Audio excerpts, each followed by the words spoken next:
Tak pojď tedy, jo? Na kontakt, drž se někoho na kontakt, jo?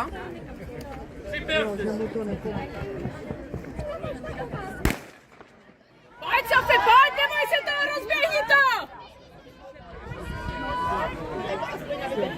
Nejlepší osobák z tohoto startovního pole drží Julie Klimešová, výkonem za 22.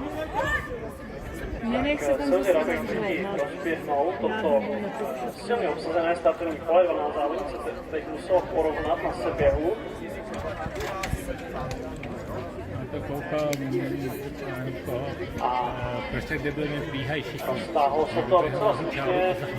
Číslem 7 a 11 vidíme závodnice na čele. Je to Natálie Pokrdová z Rudné a Julie Klimešová z Olympu.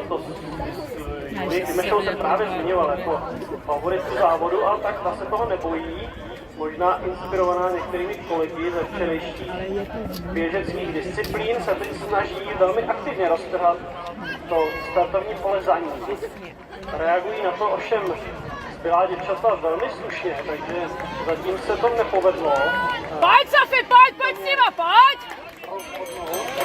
Pojď, Terry, pojď, neboj se toho! Pojď, neboj se toho! Pojď, Rozi, pojď s nima, pojď! Nenech si je utíct, Rozi, pojď s nima dvěma! 400 metrovou hranicí stále vidíte pětici závodnic. Ve vláčku za sebou právě za Julii Klimešovou, takže závodnice Olympu nadále na čele. Pojď, Sofi, pojď! Tam mají několik osobáků, třeba Eliška Černochová za 23, to je závodnice teď na druhém místě. A z USK je to pravděpodobně Viktorie Břendová, která se drží na třetí pozici. Myslím si, že uvidíme docela slušný čas.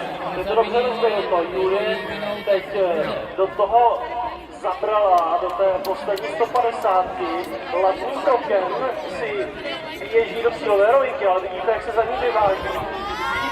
Eliška Černochová, takže nakonec je to i docela dobře takticky vedený závod a Julie tak musí odolávat nápadu. Závod se dokáží, ta teď nastupuje a vybudovat asi metrový náskok